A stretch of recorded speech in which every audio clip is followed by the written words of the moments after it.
Miscellaneous. A place of merit. When I came to live at the Buddha-Chuk Center, I set my mind to this one goal: to make this place clean and pure. A meritorious place of virtue where people come to practice meditation and achieve purity.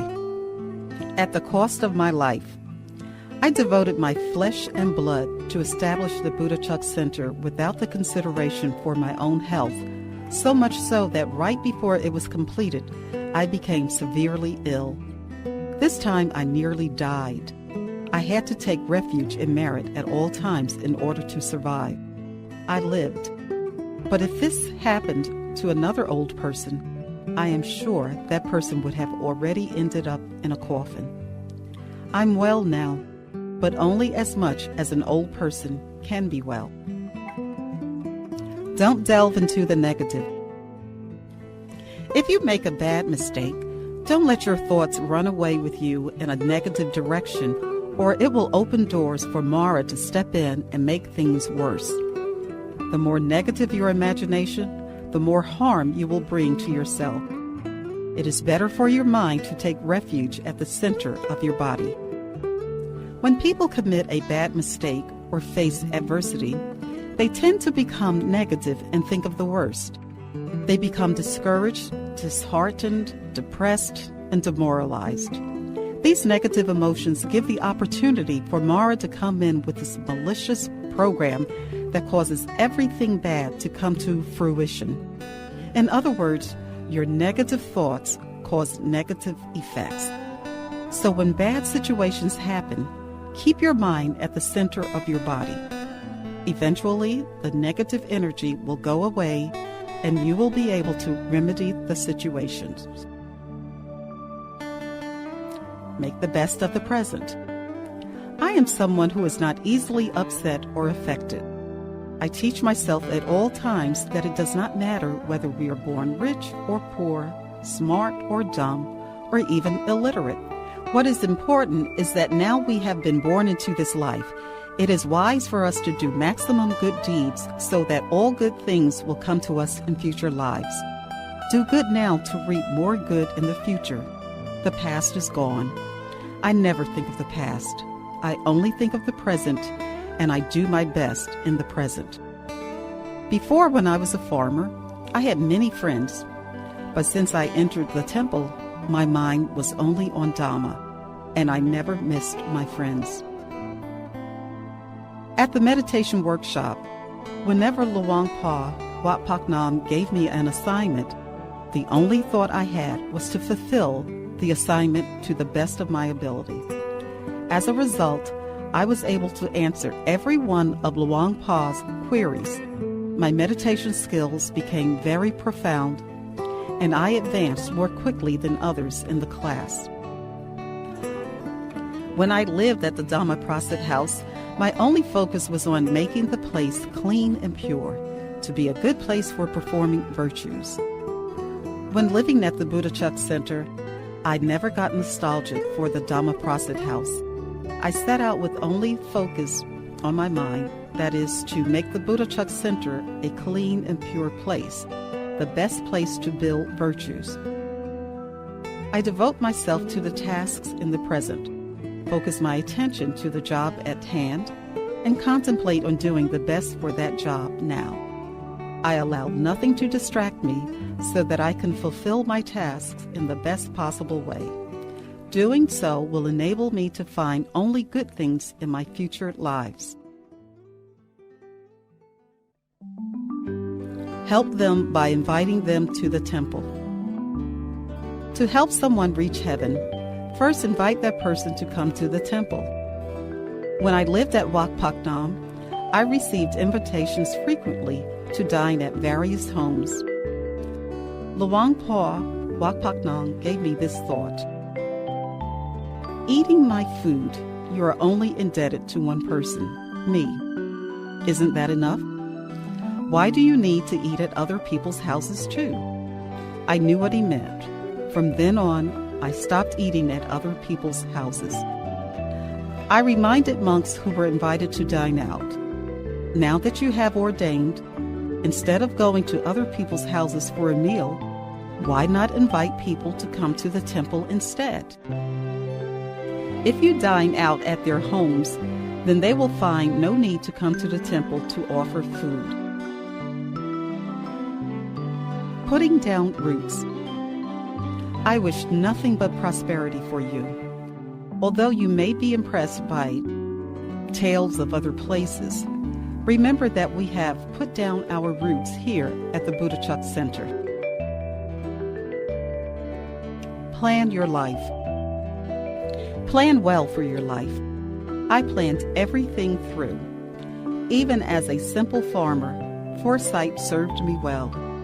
In the rice field and in the home, my skill at planning ahead helped my family to pay off our debt, and we were able to save some money. After I saw that my family was doing well, I made plans to enter the temple and to seek out my late father's afterlife whereabouts.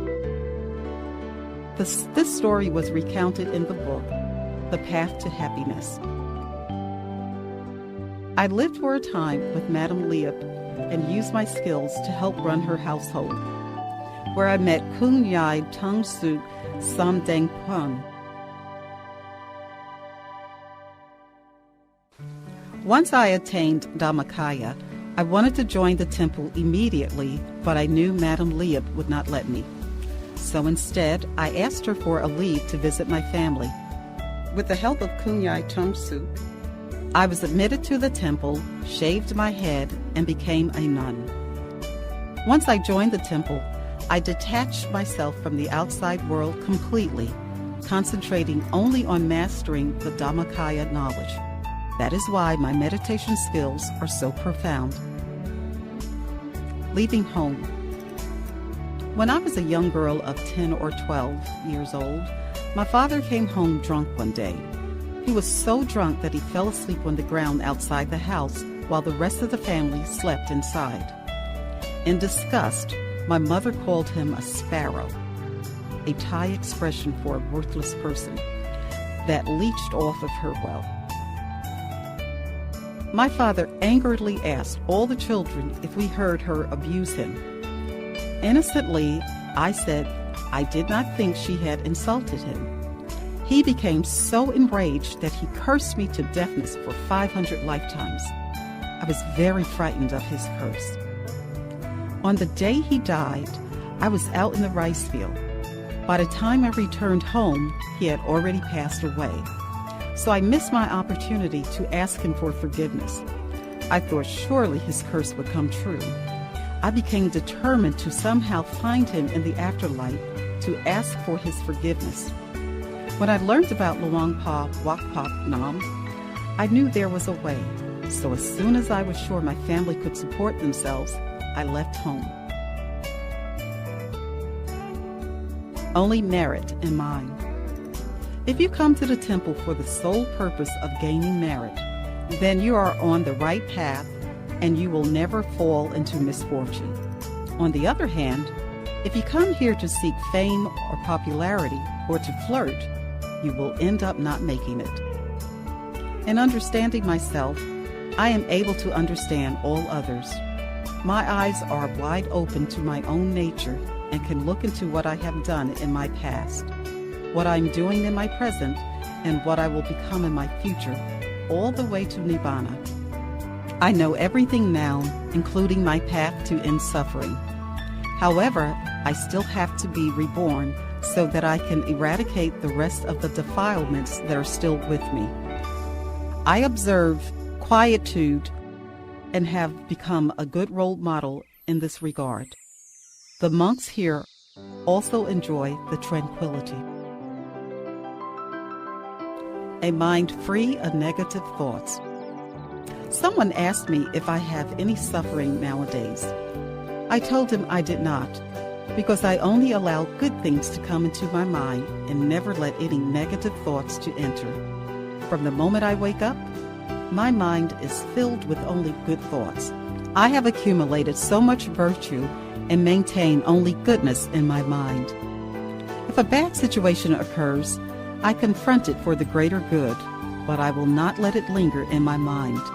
If I do complain about someone or something, it is only for the betterment, but once it is over, I move on and never let it linger.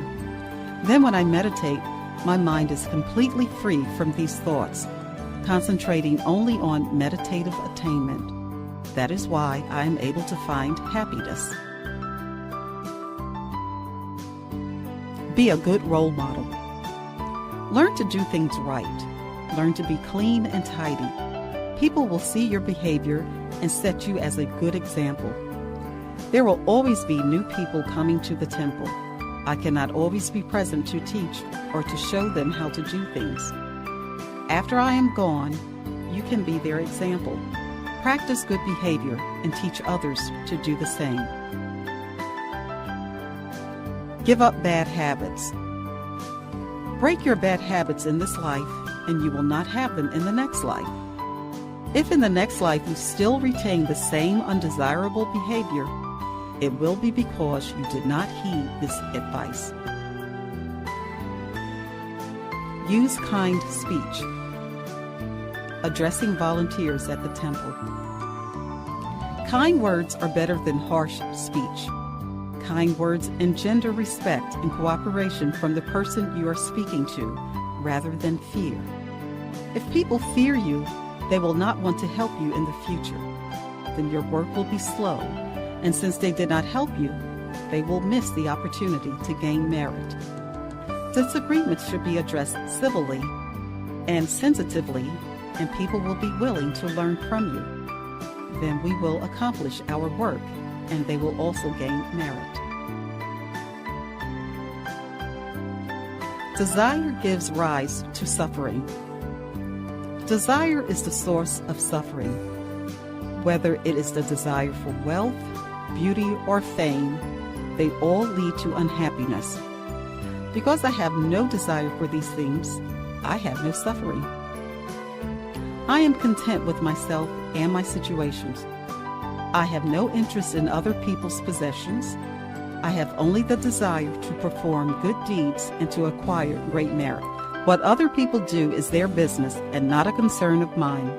For me, I just want to practice good deeds and develop good thoughts. Protect your mind. It is the natural condition of the world to have both the good and the bad. Sometimes we are joyous and happy. Sometimes we are sad and worried. This is a part of life. However the world may be, just let it be. Don't worry, be happy. It is better to preserve the quality of our mind. Thinking about negative things and the problems of others can only affect your mind. You can lose anything, but don't lose the quality of your mind. Awakening. When I was small, I walked behind my mother and I thought to myself, please don't let me suffer when I get old. Do people ever realize that the reason they suffer is because they are inundated with demerit? Will they ever come to this awakening? Don't look down on anyone. Never look down upon anyone, whether he is a beggar, poor, middle class, or a millionaire. When I lived in Nakhon Chai-si, whenever a beggar came to me for rice, I gave him rice. Whenever a beggar came to me for grain, I gave him grain. Right balance. Like preparing food, everything should be arranged in the right proportion. Apply right balance in everything you do. Too much or too little is not good. The middle way is the way to go. Humans are the most blessed. Human beings are the most capable creatures. Even big, bulky metal can be made to float on water. To be born human is the highest blessing indeed. No creatures can be more capable or well blessed than a human.